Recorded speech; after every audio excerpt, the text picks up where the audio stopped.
السلام علیکم ورحمۃ اللہ وبرکاتہ۔ قابل قدر سامعین گرامی، ترمذی شریف کی ایک روایت ہے، روایت کا نمبر ہے 360 مصنف ابن ابی شیبہ میں بھی ہے، طبرانی میں بھی ہے۔ نبی اکرم صلی اللہ علیہ وسلم کا فرمان ہے، ثلاثۃ لا تجاوز صلاتهم آذانهم،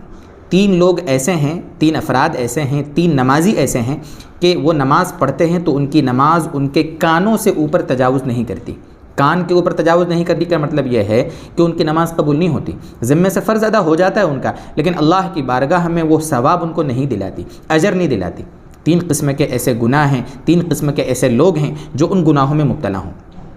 اللہ تعالیٰ سے دعا کرے کہ اللہ ان گناہوں سے ہماری حفاظت فرمائے۔ وہ تین لوگ کون ہیں، وہ تین گناہ کون سے ہیں، انشاءاللہ آپ کے سامنے ہم نقل کرتے ہیں۔ سب سے پہلی چیز اس میں لکھا ہے العبد الآبق، العبد الآبق حتی یرجع، یعنی بھگوڑا غلام جب تک کہ وہ لوٹ نہ آئے۔ بھگوڑا غلام، چونکہ غلام بادیوں کا اب زمانہ نہیں ہے، اس لیے غلام باندیوں کے اعتبار سے آج کے زمانے میں ہم اس کو تو نہیں بول سکتے کہ بھئی غلام باندیوں کا میٹر ہے، اس لیے اس کو ہم چھوڑ دیتے ہیں۔ دوسرے نمبر پر ہے وَامْرَأَةٌ بَاتَتْ وَزَوْجُهَا عَلَيْهَا سَاخِطٌ، یعنی وہ عورت جس نے رات اس حال میں گزاری کہ اس کا شوہر اس سے ناراض تھا، یعنی اس بیوی نے اپنے شوہر کا کوئی حق ادا نہیں کیا، جائز کام میں اس کی بات نہیں مانی، شوہر نے کسی کام کا کہا تھا، عورت نے اس کام کو کرنے سے منع کر دیا اور شوہر نے ناراضی کے عالم میں رات گزاری ہے، تو یہ عورت جو ہے یہ اب نماز پڑھے، یہ عورت جتنی بھی عبادتیں کرے دوستو بزرگوں اللہ کی بارگاہ میں وہ قبول نہیں ہوں گی۔ وجہ اس کی یہ ہے کہ اپنے شوہر کو ناراض کرنا کبیرہ گناہ ہے۔ شوہر کو جس نے ناراض کیا اس نے اللہ کو ناراض کیا۔ ہاں اگر اس کا الٹا ہے، مطلب یہ ہے کہ عورت تو مرد کی فرما برداری کرتی ہے لیکن مرد ہی عورت کے حقوق ادا نہیں کرتا، تو احادیث کی شرح لکھنے والے علماء نے یہ لکھا ہے کہ اگر شوہر بیوی کے حقوق ادا نہیں کر رہا ہے، اس کی بیوی اس سے ناراض ہے، جائز جو بھی کام ہے، تو اسی صورت میں وہ مرد گناہ گار ہوگا جو اپنے بیوی کے حقوق ادا نہیں کر رہا ہے۔ دونوں طرف سے مسائل ہوتے ہیں، ایسا نہیں کہ سارے کام عورت کو ہی کرنا ہے، مرد کی بھی غلطیاں ہوتی ہیں تو مرد بھی اپنی غلطیوں کو سدھارے۔ تو بہرحال یہ عورت جس سے اس کا شوہر ناراض تھا اور اس نے رات اس حال میں گزاری کہ شوہر اس سے ناراض تھا، تو اس عورت کی نماز اللہ کی بارگاہ میں قبول نہیں ہوتی، ذمے سے فرض ادا ہو جاتا ہے لیکن اس کا ثواب نہیں ملے گا۔ اور تیسرے نمبر پر بڑی خطرناک بات ہے وَإِمَامُ قَوْمٍ وَهُمْ لَهُ كَارِهُونَ، امام جو ہوتے ہیں نا، امام کسی مسجد میں کوئی شخص امامت کر رہا ہے اور اس کے مقتدی جو ہیں اس امام کی کسی سچ مچ کوئی غلطی ہے، اس کا کوئی گناہ ہے، اس کا فالٹ ہے، اس کی بنیاد پر اس کے مقتدی اس سے ناراض ہیں، تو ایسے امام کی نماز بھی اللہ کی بارگاہ میں قبول نہیں ہوتی۔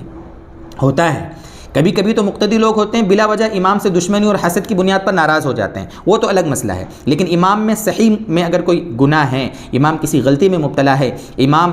کا کوئی فالٹ ہے اور اس کی بنیاد پر اس کے مقتدی اس سے ناراض ہیں، تو ایسے امام کو یا تو امامت چھوڑ دینا چاہیے یا ایسے امام کو اپنی غلطی سدھارنے کی فکر کرنی چاہیے۔ میرے جو امام بھائی ہیں، جو امامت کرتے ہیں، نماز پڑھاتے ہیں، ان کو اس کا بہت دھیان رکھنا چاہیے۔ یہ حدیث پاک آپ کے سامنے ہم نقل کر رہے ہیں۔ اور ابن ماجہ شریف میں جہاں یہ روایت ہے وہاں پر